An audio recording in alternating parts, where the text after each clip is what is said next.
Thank you so much. Thank you. Hi, everyone. How's the day coming up? I can't hear you. Okay, I'm going to ask once again. How's the day coming up? Okay, I like that. I like that. So, we are here to talk about digital marketing trend. But I would like to start with someone I really follow very closely. And he once said that if your business is not on the internet, your business will soon be out of business. Well said by Bill Gates. And I really love it because we are here at Internet Marketing Summit by Exabyte just to discuss how do we stay in business. And marketing shows no sign of slowing down, especially when we are talking about digital marketing. So here I have some awesome panelists alongside to share what do they think is their favorite channel of marketing for which work great for your brands. So I think I'll start with Emily. What do you think? Do you have the mic?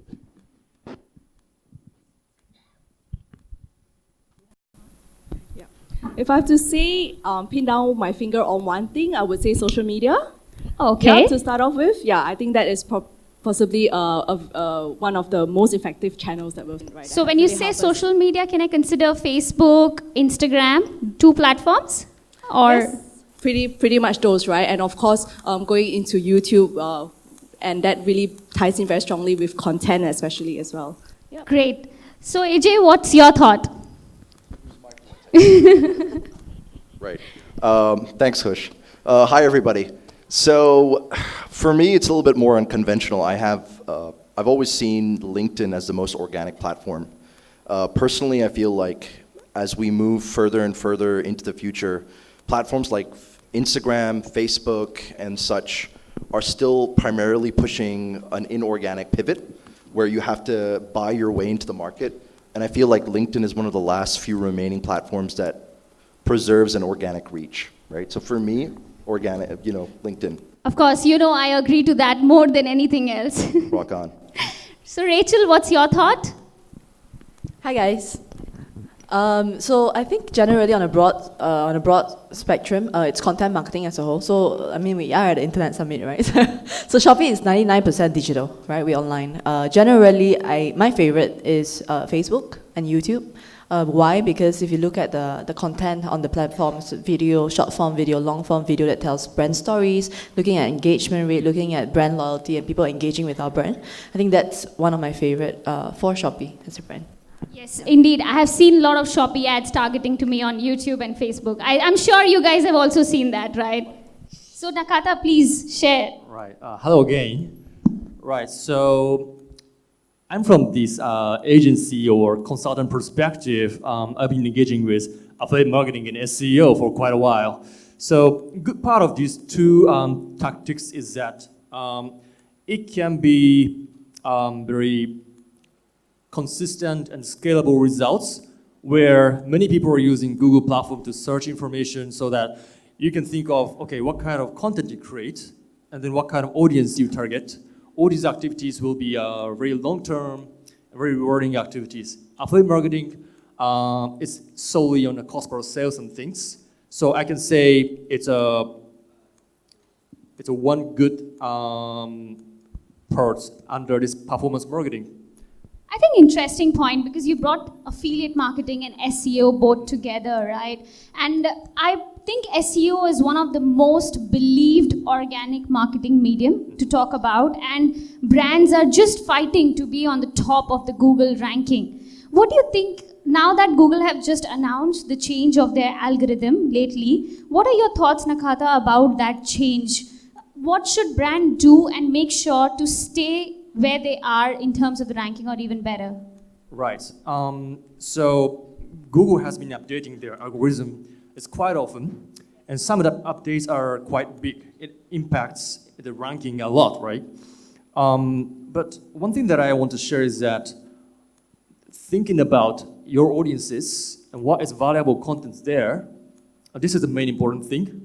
Because at Google, their goal is to push up the valuable and meaningful content in the Google search. So last time SEO is more like a geek thing. It's like a lot of techniques there, but these small techniques are like moving away, and it will be more like a real content and valuability will be coming into this criteria. Correctly said. I think the value of the content and not being repetitive, because Google has read the same sentence, I think, X number of times. So it's about coming true with the true content. Authentic content will keep you above others. That's very right, Nakata. I think would love to touch base on something which has been very hyped lately, and especially in 2019, which is influencer marketing. And I do know that Klook and Shopee, even myself, have used influencer marketing for our brand growth and exposure as much as we can. And AJ himself being one of them on LinkedIn, so he knows how things are in the influencer marketing space. So I would like to see what our panel think, whether go for micro or macro. So I'm here for an opinion. Nakata, what do you think? Macro influencers or micro, and why? Right. There are many clusters of these KOLs, right? And then they're starting from celebrity, second tier, third tier, going down to like micro influencer day to day. It's like people around you already. But in terms of this marketing goal, they will bring in like a different types of values, where celebrity will be bringing in mostly like branding or big reach, comparing to micro-influencers. They're more bringing a good engagement or good conversion rate. Yeah, so there is some like clusters that we need to consider in terms of marketing point of view. I think you're being politically correct. I would yeah. I'd love to hear if you take one name there. One name, right? All right. We are mainly dealing with micro-influencers. Okay, great. I like that. Yeah. I like that. So I'll go next with Emily. What do you think?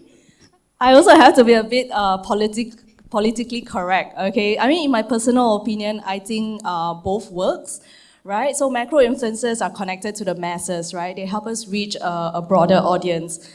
Micro influencers, on the other hand, usually are passionate about a specific topic. They stand for something, right? Be it fashion or food. So that allows brands like ourselves to tap into a certain topic. So for example, a micro influencer could be a mom of 3, and she shares tips on traveling with children, which will be very useful to her circle of mommy friends, right?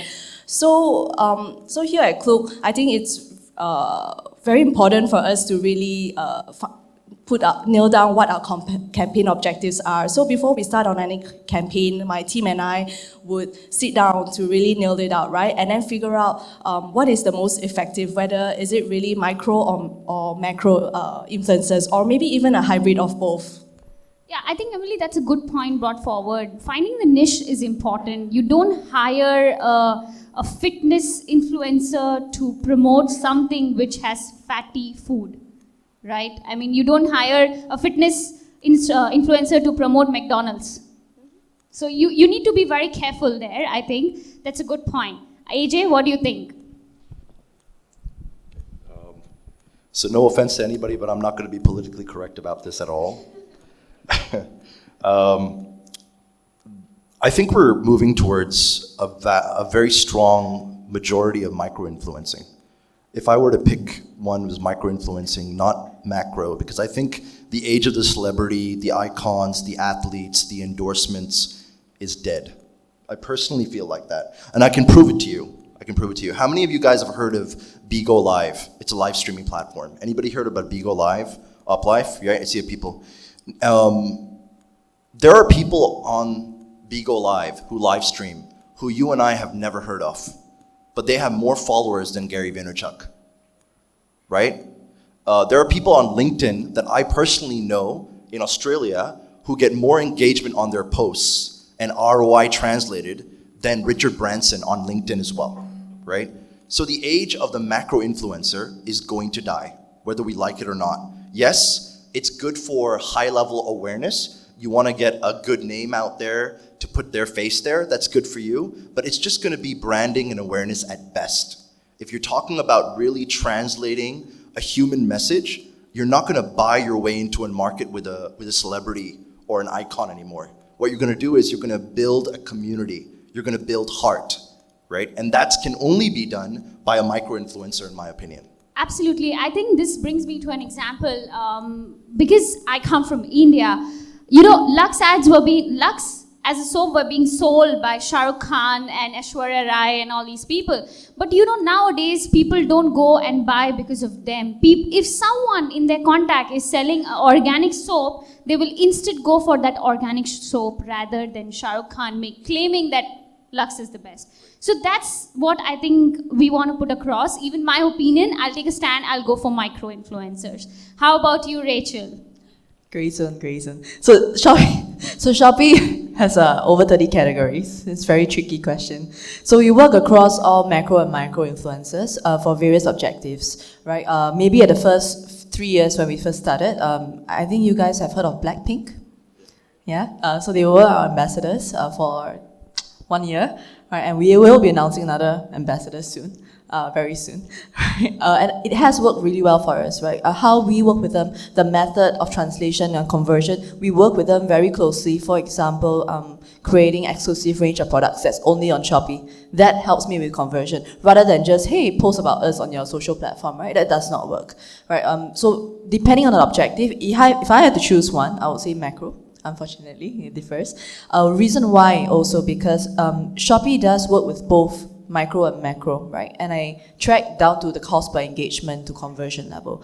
And it has been proven, right? Macro has worked better to a point where we developed our own program called the Celebrity Squad program, where we onboard top A-listers and KOLs like Jane Chuck or Siti Nurhaliza on Shopee who has their own product selling their facial mask, selling their own beauty product like Simplicity, and it has driven really high conversion for us in terms of orders, right? And the celebrities are happy, we are happy, everyone's happy. I think that's the catch here. That's because micro-influencer definitely is great and macro can work, but you need to tweak the idea of how exactly are you using it for your brands.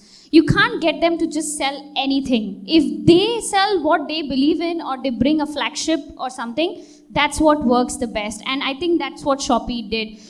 Before I shoot my next question, I would really love to hear it from the audience with the raise of hands. How many of you believe when you hear it from a micro-influencer? Please, guys. How many of you believe a content when it comes from a micro-influencer? Yeah, just go ahead. I know you want to raise hands. Just go ahead. Don't hesitate. I would love to see a beautiful. Please. Like this. Okay. Can it be like that? She's dancing. Okay. How about macro-influencer? Okay, I felt the rest of the entire audience will raise hand for micro because many few did for micro, but it's completely the otherwise. Okay, the audience is very hesitant to raise their hands. I'll let that be. So as we Politically correct audience. yeah, politically correct audience, correct. I think when we are talking about influencer marketing, digital marketing is. Within the space of digital marketing, influence plays a very important role. Years back, we believed in word of mouth marketing, and now that's changed to influencer marketing because people talk about product. But how do you measure it? Like Rachel just mentioned, you measure it, right? So I understand from e-commerce perspective, you do it. But how about the other three? How exactly would you measure the success of your campaign when you involve influencers? Emily, please share. Sure. Sorry. Yeah, so at Klook, we are a very data-driven company, right? So we use data points to guide us in our next steps. So when it comes to influencer marketing, we typically take a two-pronged approach, right? First, we look at the obvious metrics, things like views, engagement rate, right? So I understand that these metrics may not be fully reflective on the bottom line, but it does help us justify why we work with a particular influencer or content creator.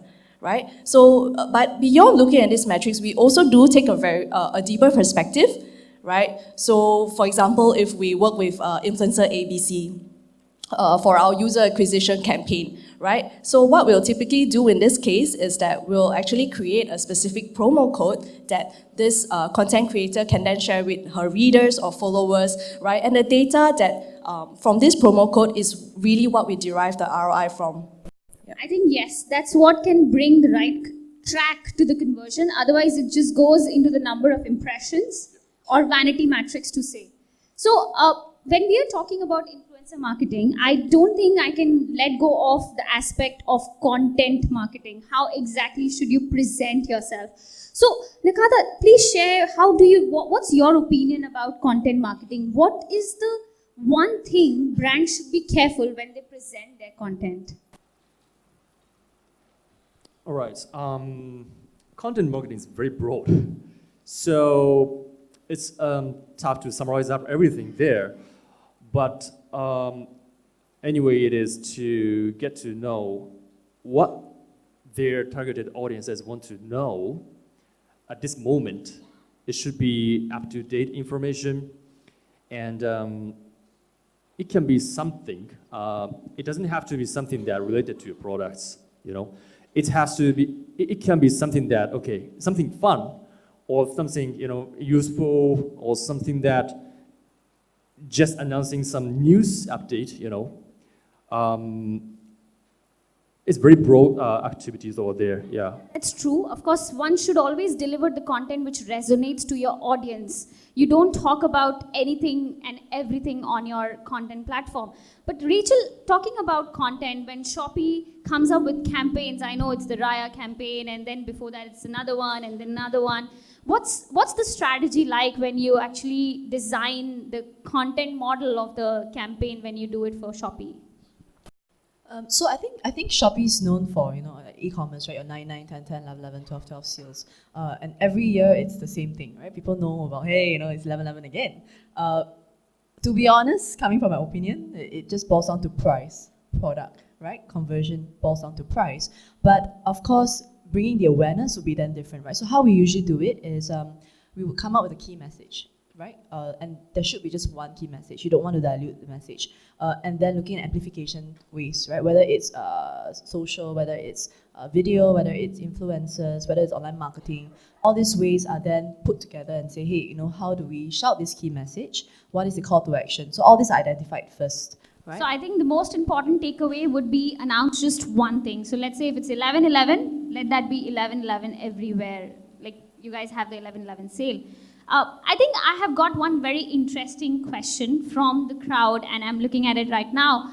And I would love to hear it from the panel, especially I think I'll shoot to AJ this question. What are the different approaches in social media strategy when it comes to B2C versus B2B model? That's a good question.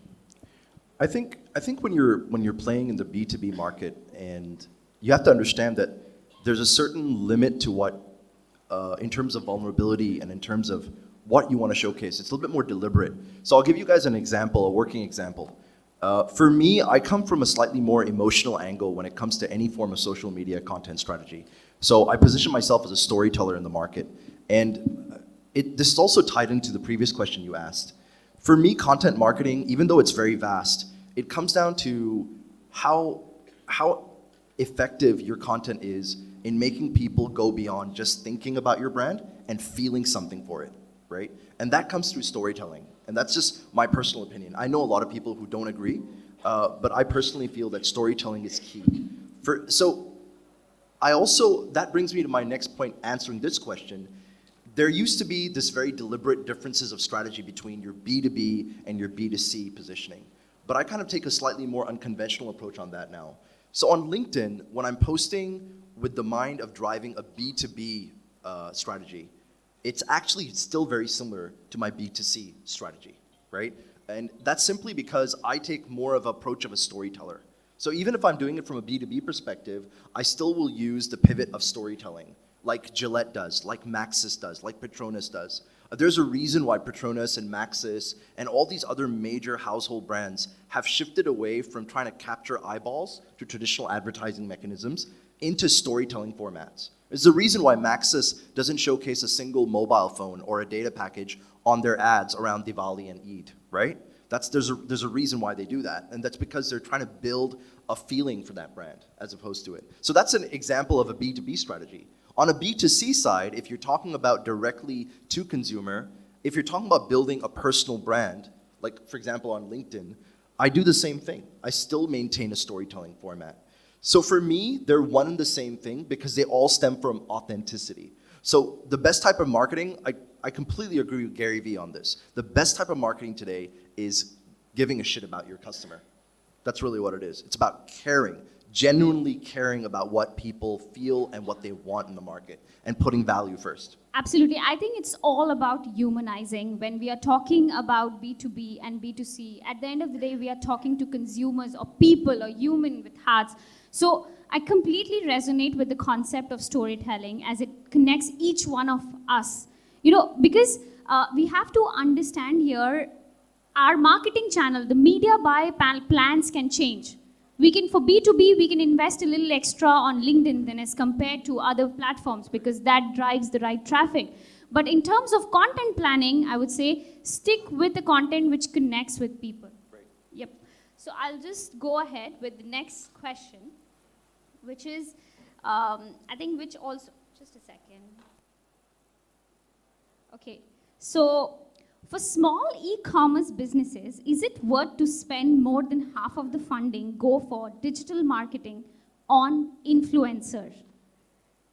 I think I'll go for Klook here, Emily, sharing what she thinks about it. Right.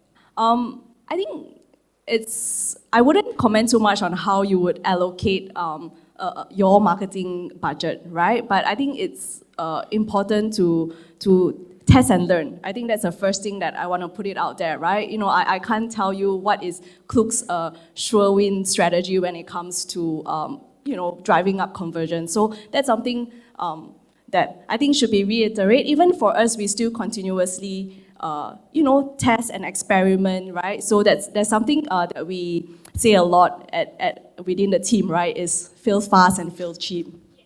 Yes, that's true. That's true. I think our conversation about digital marketing is completely incomplete if I don't touch Facebook. Most of us are there on Facebook and have seen the ad prices going up. For the ones who are advertising, they know the last year the cost per click and now it's almost double. My question here is to all the panels. Do you think we should still stick with Facebook or consider other options? Nakata? Yes. Anyway, Facebook is a very big platform in Malaysia, but as you said, the marketing cost is increasing. It is not just to say stick to it or stop it, but it may be to modify your marketing strategy, your budget allocation among other type of media. So if you feel that cost per click has been too high for you, then you might be reducing some of the investment into Facebook and then trying other platforms like influencer marketing. So it's still like you have your sales goal, ROI goal, and how to achieve it. Yep, so it's like split your budget and try other platforms before giving up on Facebook, I think. Emily, what does Klook do? Well, so channels like Facebook are really merely channels, right? So those won't exist if you don't have what at the core of content, right? So I want to bring everyone back to this point that I want to touch on, which is on content, right? So why do we invest so much in content? So at Klook, we have more than 100,000 activities on our platform. So it can get very overwhelming for people to come to our website and then what? So that is where we come in, right? And to do this, for example, I'm sure most of you have read a blog or watched a video on YouTube to plan an itinerary or decide where to go, right? Yep, so something that people come to Klook to purchase is a Japan Rail Pass. So that essentially is a pass that allows you to travel the whole of Japan extensively. So I'm sure you guys have been to Japan, yes? So for those who have... Sure, Nakata. Yeah, so... Exactly. Been to Japan, bro? He I'm from Japan. He's from Japan. Yes, so I'm sure Nakata will agree with me that the train network in Japan is complex, right? Yep. So, I mean, there are things like the Japan Rail Pass, which covers the entire Japan, but then there are also regional passes like the Kansai passes that cover a certain area. So, and there are so many options. So, customers will usually come to us and so, how do I maximize it? And it doesn't help that these passes are not cheap either. So what we come in to do is to, in order to address these customers' pain points, is to create content in the form of itineraries, guides, and articles, right? So we'll leverage on influencers to create that kind of content, as we also have a team of writers to address these queries that we put up on our blog, right? Essentially doing the legwork for travelers so that when they come to our website, we help them to decide on which are the best products to purchase. So you still stick a large amount of a budget to Facebook? Does Klook still have a large amount of their budget on Facebook? Well, again, yes, we do invest in Facebook, but those are channels that we use to amplify our content. So I wouldn't say everything is in Facebook, but there are other channels, right? Other social media platforms, even other channels like affiliate marketing, which Nakata knows inside out very much. So forums even. So we invest in what we really think are the channels that will really bring out the kind of content that we have created. Okay, that's great. Rachel, what's your thought on this? I think we started off with Facebook 3.5 years ago. Naturally, we started off on Facebook as a platform, right? And we are 100% digital, e-commerce. In fact, we never had an app before when we launched. It was purely web until 1.5 years later. So we do rely a lot on Facebook, and today we are one of the biggest brands in Malaysia with the most Facebook followers. So I think, yes, we still do invest a lot in Facebook. Content-wise, we do put in a lot of effort as to how do we relate better, how do we increase engagement with people on Facebook, right? And we do see a shift of audiences moving from one platform to the other and say, hey, what works? But of course, you don't throw all your eggs in one basket, right? You always try multiple platforms, from affiliates to other form of content marketing, which I think is still necessary. And for Shopee, I think for Shopee, generally, we are like a lifestyle app because we cover so many categories. So if you go to Shopee today, you see content marketing, content platform even, like Shopee Live. We offer live streaming within Shopee for sellers to stream their products, which you do see on Facebook. Absolutely. Right? I think that's one strategy you can definitely leverage on, which is Facebook Live. I think when we talk about Facebook, we have definitely discussed too much about the content, which is great. That's how you can save your money. I mean, if the cost is increasing and if your content quality is great, you can really reduce on the ROIs as much as you want. But believe me, this is now you invest. Next year, it'll be higher than what you are paying now. So what you are seeing at the moment, or whatever costs per click you're getting at the moment, is still the lowest. So if you're not yet there and you are planning to come in later, it'll be further more expensive for you. Right? So I think we are almost close to finishing our session. And because our topic talked about digital marketing trends 2019, but as we know, just in few months, we are getting into the big year, 2020. As a lot of marketers waited for year 2000, they are waiting for 2020 to come up with all the right campaign ideas. So I need to know from all of you that one tip, that one trick you think the audiences must know as they plan their campaigns, their strategy for the brands and business for 2020, starting with AJ. Why me? I think fundamentally one of the piece of advice that I've given people time and time again, and I think is very, very important, is to understand that whether you're a business or a person, a solopreneur or a larger SME or even an MNC, time and time again I say that people are becoming brands and brands are becoming people. And I take a slightly different approach with my own clients at Subture. I usually tell people that people actually don't buy Virgin, they buy Richard Branson. And people don't actually buy Air Asia per se, they buy Tony Fernandez because their brands mean something in the market. So one key takeaway I want to share with everybody is that within your own organization, no matter how small or large, spend more time on building your own personal brand. And I don't mean fame, glory, and popularity contests. I mean actually delivering value through becoming a storyteller and imparting value for the audiences that you want to target. And from there, eventually, when you build up that following, because there's a human-to-human connection, then the brands that you represent kind of just sort of spill over, right? I mean, that's exactly how the names that I mentioned before have done it too. A lot of people who, I mean, Derek from VOB is a very good example, right? When I see Derek's post on LinkedIn, right? I know Derek is WOB and it's synonymous, right? But at the same time, ask yourself, are people really buying into WOB at that moment, or are they buying into Derek, right? So building your personal brand on platforms that still provide organic opportunity is really key for everyone. So keep pushing your company brand, keep doing what you've got to do, right? I completely see where Rachel and Emily and everybody is coming from. Correct. But at the same time, really, really focus on building your personal brand, right? Become a storyteller and share the stories that you think will really add value to your audiences. And then from there, you'll see the magic happening, that eventually the connection is what will create several different revenue streams coming into the organization through relationships. Correct, absolutely. Rachel, what's your opinion? Totally agree, right, with what AJ just said. But just to add a little bit, I think if I were to take it a step further, I think more personalization. Because consumers read reviews, they want to hear what people are saying and talking about the brand rather than just about the brand, right? I would just ask my friends, hey, have you bought this? Have you bought from Klook? Have you bought from Shopee? What do you think?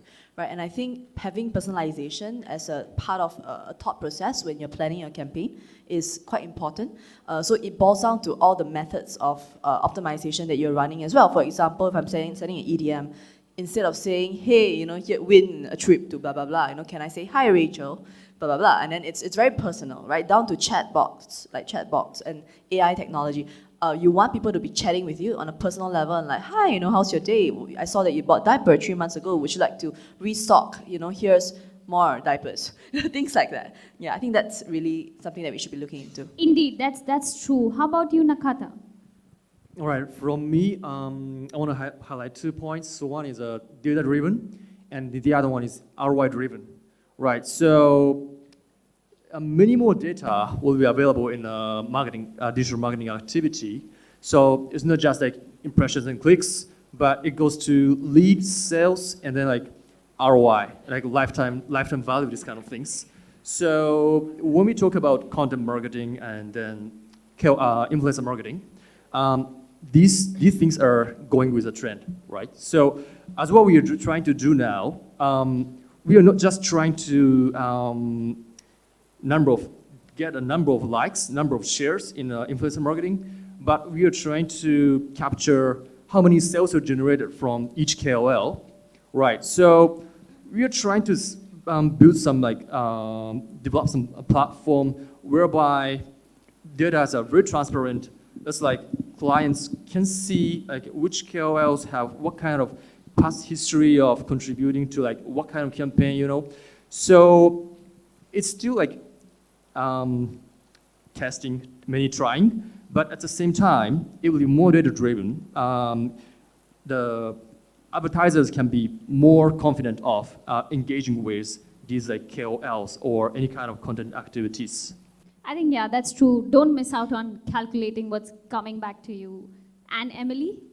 Yeah, digital is definitely still the way to go, right? But as humans, we crave connection. So something that we really believe very strongly in is offline to online, right? So what that, or O2O in short. So what that means for us is leveraging on an offline event to drive an action online, right? Whether it's coming to our website to purchase something or checking out one of our articles on our blog.